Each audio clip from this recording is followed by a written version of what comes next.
In Season 1 of The Story of Stuff, we looked at a system that creates way too much stuff and way too little of what we really want. Now we're going to start looking at the stories behind the story of stuff.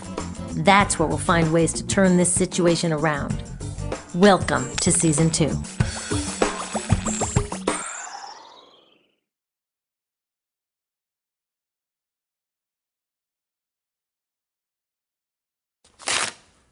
These last few years, I've had to get a lot more careful about how I spend my paycheck. Everyone has.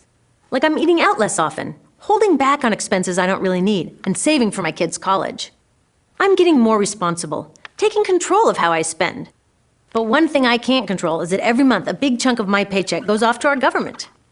It's not the most fun part of my budget, but I believe in paying taxes. Not just because it's the law, but because it's how I invest in the better future that I can't afford to build on my own.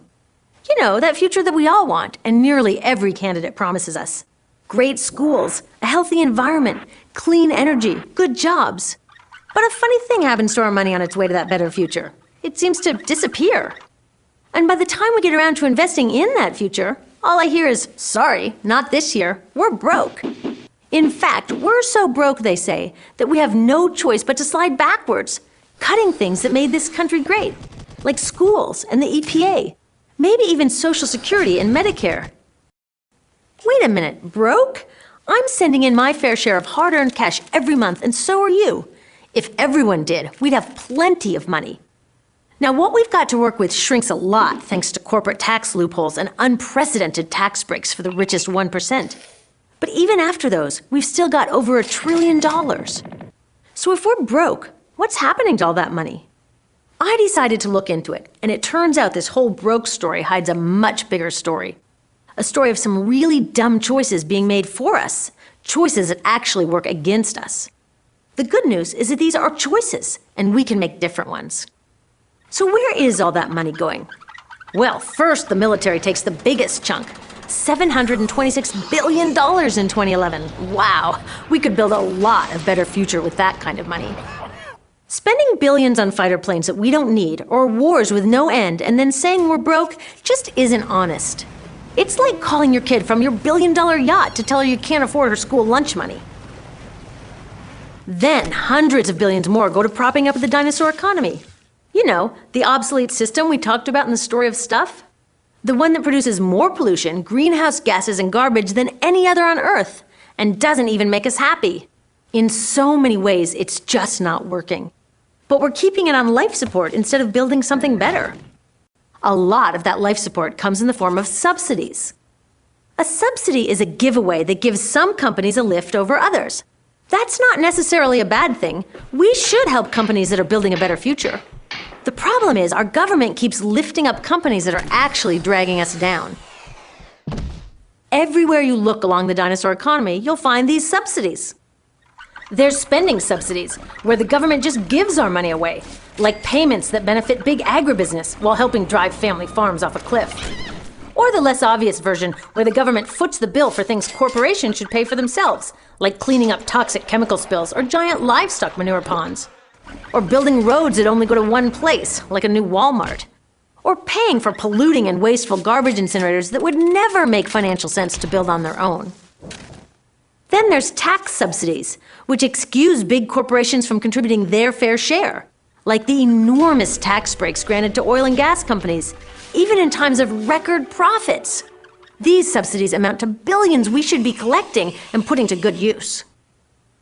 And then there's risk transfer subsidies, where our government acts as an investment bank or an insurance company for corporations doing risky things, like building nuclear reactors.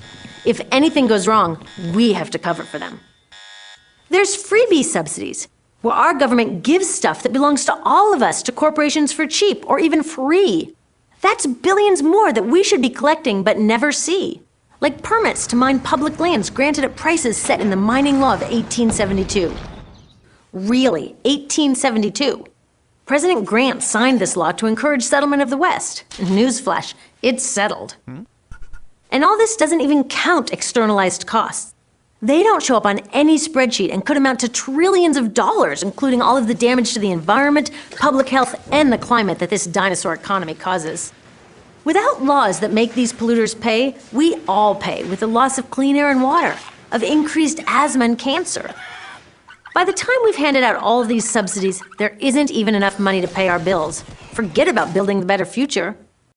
So why is there always enough money for the dinosaur economy, from big oil to bailouts for big banks, but when it comes to building a better future, we're supposedly broke? Maybe it's because these guys know how to ask for it. Their lobbyists and giant campaign contributions let our government know what they want and what they'll do if they don't get it. And it works. U.S. senators who voted to keep big oil subsidies in 2011 had received 5 times more in big oil campaign cash than those who voted to end them. So, while subsidies should be a tool to help companies that are helping us all, they've become a prize for those with the most power to get on the handout list. But you know who has the real power? We do.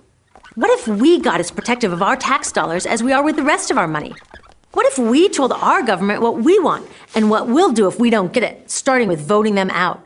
We could redirect these dinosaur subsidies, freeing up hundreds of billions of dollars. Forget broke, we could start building a better future right now.